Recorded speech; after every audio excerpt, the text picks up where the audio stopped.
नमस्कार दोस्तों, आपका स्वागत है हमारे चैनल प्राचीन इतिहास में। हम सभी जानते हैं कि मृत्यु लोक में जन्म लेने वाला कोई भी प्राणी अमर नहीं होता है। एक ना एक दिन सभी को मरना ही पड़ता है। जिस तरह जीवन एक सत्य है, ठीक उसी तरह प्रत्येक व्यक्ति को पता है कि मृत्यु भी एक ऐसा सत्य है जिसे कोई टाल नहीं सकता। लेकिन क्या आप जानते हैं मरने के बाद आत्मा का क्या होता है, या फिर मरने के बाद आत्मा अपने घर पर कितने दिन रहते हैं? इन सभी सवालों का जवाब गरुड़ पुराण में विस्तार से बताया गया है। गरुड़ पुराण के अनुसार जब मृत्यु का समय नजदीक आता है तो यमदूत आत्मा को लेने आते हैं। यमदूत को आते ही आत्मा शरीर से बाहर आ जाते हैं। यमदूत आत्मा को यमलोक ले जाते हैं, जहां उसे 24 घंटे तक रखा जाता है।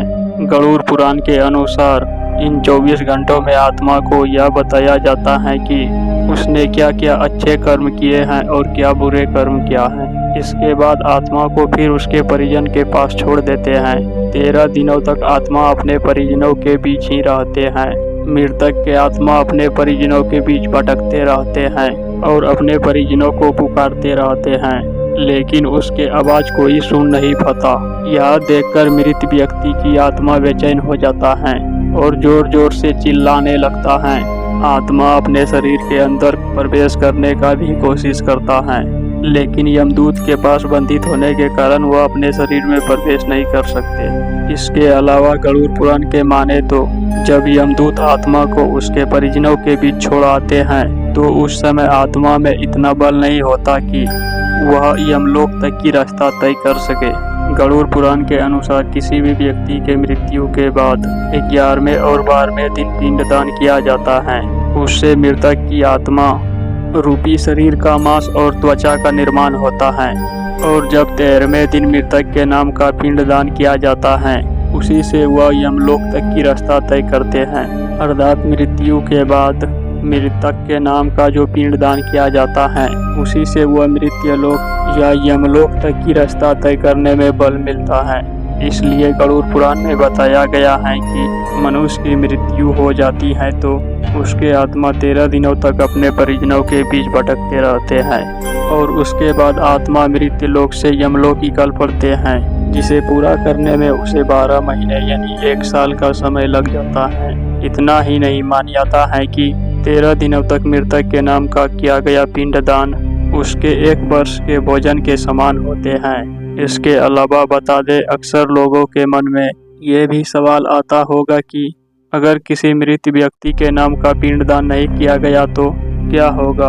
तो दोस्तों, आपको बता दें कि इसका भी वर्णन गरुड़ पुराण में बताया गया है। जी हाँ, जिस व्यक्ति का पिंडदान नहीं किया जाता है, यमदूत उसे 13वें दिन जबरदस्ती घसीटते हुए ले जाता है, और मृतक के व्यक्ति आत्मा को इस दौरान काफी कष्ट उठाना पड़ता है।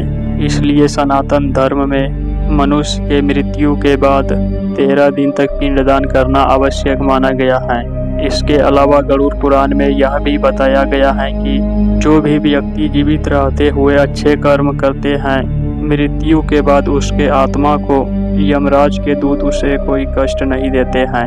उसके आत्मा को यात्रा करने के दौरान यमदूत कोई कष्ट नहीं देते, और जो व्यक्ति बुरे कर्म करते हैं उसके आत्मा को यमदूत यात्रा के दौरान कई कष्ट देते हैं और आत्मा को कई कष्ट भोगना पड़ते हैं। कहा जाता है कि जिन लोगों का कर्म अच्छे होते हैं उन्हें मृत्यु के समय उतना कष्ट नहीं होता है, लेकिन जिनके कर्म बुरे होते हैं उसे मृत्यु के समय काफी कष्ट और पीड़ा सहने पड़ते हैं। गरुड़ पुराण के अनुसार 13 दिनों के बाद आत्मा फिर से यमलोक के लिए निकल जाते हैं। यमलोक के रास्ते में उसे 4 मार्ग मिलते हैं, जिसमें ब्रह्मलोक, देवलोक और पितृलोक और नरकलोक होते हैं। व्यक्ति के कर्मों के आधारित पर यह निर्धारित किया जाता है कि व्यक्ति को किस मार्ग में भेजा जाए। गरुड़ पुराण के अनुसार ब्रह्मलोक उन्हें मिलता है जिसने कठोर योग और तप के बल पर मोक्ष प्राप्त किया है। देवलोक उन्हें मिलता है जिन लोगों के कर्म अच्छे रहे हो। यहाँ आने वाले आत्मा कुछ समय यहाँ रहने के बाद फिर से मनुष्य योनि में जन्म लेते हैं। पितृलोक में पुण्य आत्माओं को स्थान मिलता है। कहते हैं मृत आत्मा अपने पितरों से यहाँ मिलते हैं और उसके साथ समय बिताने के साथ फिर से वह मनुष्य योनि में जन्म ले लेते हैं। नर्क लोक में वह आत्मा आते हैं जो अपने जीवन काल में पाप कर्म किया हो। इन्हीं आत्माओं को कुछ समय यहाँ गुजारने के बाद उनके कर्मों के अनुसार अन्य योनि में जन्म मिलता है। जानकारी अच्छा लगा हो तो वीडियो को लाइक एंड चैनल को सब्सक्राइब करें और वीडियो के कमेंट में ज़रूर बताएं। मिलते हैं नेक्स्ट वीडियो में, तब तक के लिए जय हिंद।